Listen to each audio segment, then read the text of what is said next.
Hello friends, कैसे हैं आप सभी? उम्मीद है आप सभी अच्छे होंगे। आपका हिंदी का जो पेपर आज हुआ था वो मेरे पास आ चुका है। उसके सॉल्यूशन की हम बात कर लेते हैं। पेपर सही था, अच्छा पेपर था, ठीक है? आसान था, ज़्यादा टफ नहीं कह सकते, ठीक है? इसमें अगर हम बात करें सबसे पहले बस्टर्स प्रश्नों की, तो इसमें जो पहला प्रश्न था वो आया था आपका कि मनुष्य के भावों एवं विचारों की अभिव्यक्ति होती है, मतलब अपने भाव और से वो प्रकट करता है। तो भाव भगमाओं द्वारा, वाणी द्वारा, संकेतों द्वारा, तो तीनों द्वारा प्रकट करता है, तो तीनों ही सही हो जाएँगे इसके। तो सही आंसर हो जाएगा इसका उपयुक्त सभी, ठीक है? 4th जो ऑप्शन है आपका बिल्कुल सही हो जाएगा यहाँ पर। फिर नेक्स्ट क्वेश्चन था कि निम्न में से कमल का पर्यायवाची नहीं है। कौन-सा कमल का पर्यायवाची नहीं है? देखिए जलज जो है वो भी कमल का पर्यायवाची है, सरोज जो है वो भी कमल का पर्यायवाची है, पुंडरीक जो है वो भी कमल का पर्यायवाची। कौन-सा नहीं है? तो पयोद नहीं है, ठीक है? पयोद जो है वो बादल का पर्यायवाची होता है, ठीक है? तो ये सही ऑप्शन हो जाएगा। नेक्स्ट क्वेश्चन था आपका कि मृत्यु की इच्छा रखने वाला के लिए हम कौन-सा शब्द यूज़ करेंगे, ठीक है? अगर कोई व्यक्ति है जो मृत्यु की इच्छा रखने वाला है रखता है, तो उसे हम किस नाम से या किस शब्द से उसे डिनोट करेंगे? तो उसका सही आंसर हो जाएगा मुमुक्षु, ठीक है? मुमुक्षु उसे कहते हैं जो मृत्यु की इच्छा रखता है, ठीक है? जबकि यहाँ पर मुमुक्षु लिखा है, कन्फ्यूज़ करने के लिए इसका अर्थ होता है जो मोक्ष की प्राप्ति चाहता है, ठीक है? मोक्ष की जो इच्छा रखता है उसे मुमुक्षु कहते हैं, जबकि जो मृत्यु की इच्छा रखती है उसे जो मृत्यु की इच्छा रखता है उसे मुमुक्षु कहते हैं, ठीक है? ये चीज़ याद रखना है। इसका सही ऑप्शन क्या हो जाएगा? 4th ऑप्शन आपका बिल्कुल ठीक हो जाएगा यहाँ पर। नेक्स्ट क्वेश्चन है आपका कि अनौपचारिक स्थल है, ठीक है? कौन-सा अनौपचारिक स्थल है जिसमें टाइम की बाउंडेशन नहीं होती, ठीक है? कोई स निश्चित स्थान नहीं होता, कहीं भी आप चीज़ें ज्ञान वाली चीज़ें सीख सकते हैं, ऐसी चीज़ें जो होती हैं। तो ये आपका सही आंसर हो जाएगा घर। घर जो होता है वो अनौपचारिक स्थल होता है, ठीक है? औपचारिक स्थल में आपका विद्यालय आ सकता है, डाकघर आ जाएगा, विद्यालय, बैंक ये सारी चीज़ें आ जाएँगी। ये सारे औपचारिक स्थल होते हैं, अनौपचारिक में आपका घर आ जाता है। फिर नेक्स्ट क्वेश्चन है कि हिंदी में मूलतः हिंदी का विराम चिन्ह है। देखिए हिंदी में वैसे बहुत सारे विराम चिन्ह हैं, ये भी सारे देखने को मिल जाते हैं, लेकिन हिंदी का विराम चिन्ह अगर बात की जाए तो पूर्ण विराम हो जाएगा, ठीक है? यहाँ पे सेकंड ऑप्शन जो है बिल्कुल ठीक हो जाएगा।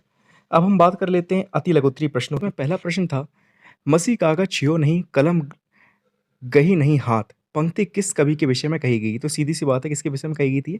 कबीर दास के बारे में ये कही गई थी, ठीक है? उन्होंने कहा था कि मैंने कभी कागज़ को नहीं छुआ है, ना ही मैंने कभी कलम को हाथ लगाया है।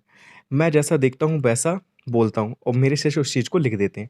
ठीक है? तो इन्होंने कबीरदास के बारे में बोला गया तो बस इतना आपको लिखना था। नेक्स्ट क्वेश्चन था आपका कि योग रूढ़ शब्द किसे कहते हैं? तो इसमें आपको लिखना था कि ऐसे शब्द जो किसी विशेष अर्थ को बताते हैं, योग रूढ़ शब्द कहलाते हैं। या आप लिख सकते हो जो शब्द 2 या 2 से अधिक शब्दों के योग से मिलकर बने हों तथा अपने सामान्य अर्थ से हटकर किसी खास अर्थ को व्यक्त करते हों, ठीक है? ऐसे शब्द योग रूढ़ शब्द कहलाते हैं। और एग्ज़ाम्पल में आप लिख सकते थे दशानन, ठीक है? या जितने भी बहुब्री समास में आते हैं ना एग्ज़ाम्पल, वो सारे किसके एग्ज़ाम्पल हो जाते हैं? वो योग रूढ़ शब्द में आ जाते हैं, ठीक है? तो दशानन में आप लिख सकते थे कि 10 आनन वाला, ऐसे करके। फिर नेक्स्ट क्वेश्चन था आपका कि तत्सम शब्द किसे कहते हैं? ठीक है, तो तत्सम शब्द आपने लिख लिया होगा कि ऐसे शब्द जो संस्कृत में बोले जाते थे और हिंदी में ज्यों-त्यों बोले जाते हैं, ठीक है? वो क्या है? तत्सम शब्द कहलाते हैं, ठीक है? यानी कि जो शब्द संस्कृत से हिंदी में बिना किसी बदलाव के प्रयोग किए जाते हैं, तत्सम शब्द कहलाते हैं। जैसे विद्यार्थी हो जाएगा, सूर्य हो जाएगा, कर्म हो जाएगा, हस्त हो जाएगा, ये सारे जो है तत्सम शब्द हैं। नेक्स्ट क्वेश्चन था आपका कि मूल्यांकन के उपकरण बताइए। ठीक है, तो मूल्यांकन के उपकरण से संबंधित क्या मतलब क्या होता है? कि छात्रों के सीखने का आकलन करने में जो उपकरण मदद करते हैं, वो मूल्यांकन के उपकरण कहलाते हैं। इसमें आपका क्विज़ आ जाता, पोल आ जाता, ठीक है? चर्चाएँ जो होती हैं, वो आ जाता, साक्षात्कार आ जाता। तो ये सारे उपकरण हो जाते हैं मूल्यांकन के, ठीक है? परीक्षा वगैरह ये सब क्या है? मूल्यांकन के उपकरण हैं। फिर नेक्स्ट क्वेश्चन था कि किन्हीं 4 तत्सम शब्दों का तद्भव रूप लिखना था आपको। तो ये तो आपने लिख ही लिया होगा, ठीक है? इसमें कौन-कौन से तत्सम तद्भव हो जाते हैं, जैसे अगीष्टिका होता है, हरिद्रा हल्दी का होता है। वैसे अगर हम बात करें गोमय जो होता है वो गोबर का होता है, या हम बात करें गोत्र की तो उसे हम गोत कहते हैं, ठीक है? ये तत्सम तद्भव हो जाते हैं, ठीक है? आपको कोई भी 4 लिखने थे आपके, ठीक है? तो कोई भी आपने 4 लिख दिए होंगे, ठीक है? जैसे पर्ण का पत्र हो जाता। फिर नेक्स्ट क्वेश्चन था कि आँखें खुलना मुहावरे का अर्थ है, ठीक है? तो आँखें खुलने का अर्थ होता है होश में आना, ठीक है? आँखें खुलने मुहावरे का अर्थ क्या होता है? होश में आना, ठीक है? तो ये आपने लिख लिया होगा। आतुल-लघुति प्रश्न में सारे थ्योरी वाले थे, तो मुझे पूरी उम्मीद है कि आपने अच्छे से कर लिया होगा ये। ठीक है, तो फिर मिलते हैं नेक्स्ट वीडियो में कंप्यूटर के सॉल्यूशन के साथ। Thank you so much for watching this video.